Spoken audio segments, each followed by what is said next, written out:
Danielle Lorrain, bonsoir. Bonsoir. Très content de vous retrouver et très content de votre premier choix, Milan Kundera, le dernier qui est déroutant, disons. Absolument. Je vous dirais qu'il cultive l'art du paradoxe comme jamais dans ce roman, Milan Kundera. C'est un livre qui nous arrive comme un cadeau, cette fête de l'insignifiance. Milan Kundera, 85 ans quand même. Il n'avait pas publié de roman depuis 11 ans.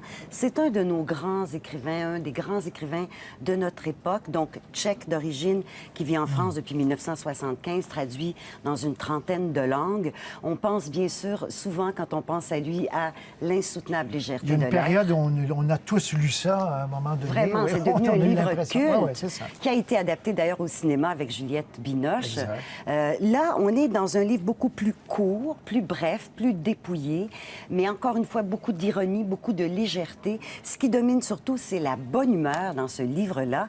On suit un groupe d'amis, tous des hommes, qui ont chacun leur occupation, chacun leur vie, et à un moment donné, ils se rencontrent tous dans une fête, mais qui devient une fête de l'insignifiance.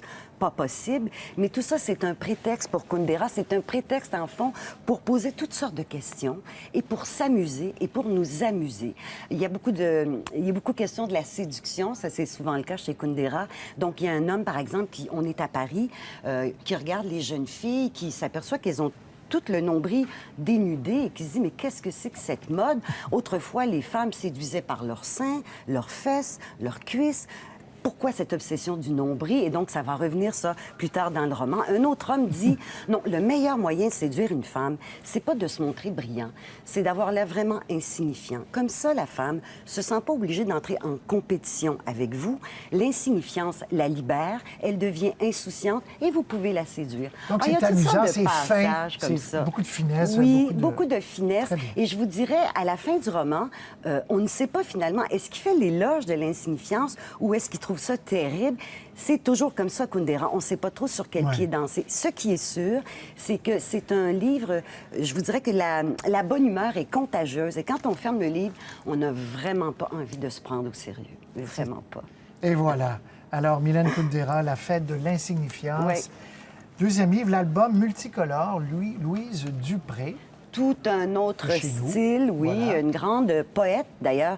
D'abord poète québécoise, mais aussi romancière, qui avait publié, entre autres, La Mémoria, un très beau roman qui lui avait valu plusieurs prix. Là, on est vraiment dans le cadre du livre autobiographique. C'est un livre sur la mort de la mère. Le livre commence, donc c'est vraiment Louise Dupré qui se met en scène. Elle est au chevet de sa mère qui vient de mourir sous ses yeux. Et qu'est-ce que ça fait? C'est-à-dire qu'on plonge au cœur de l'intime, mais en même temps au cœur de l'universel.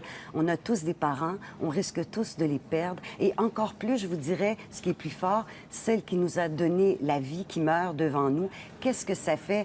Qu'est-ce que nous dit Louise Dupré? Ça fait qu'on entrevoit donc sa propre mort à venir. C'est un livre grave, mais aussi avec des accents très touchants, une belle tendresse. C'est ce qu'on m'a dit, que c'était très touchant, justement. Magnifiquement écrit, très beau, très fort. Louise Dupré, l'album multicolore. Daniel, merci beaucoup. On met bien sûr ces titres-là sur notre page Facebook TJ 18h, mesdames et messieurs.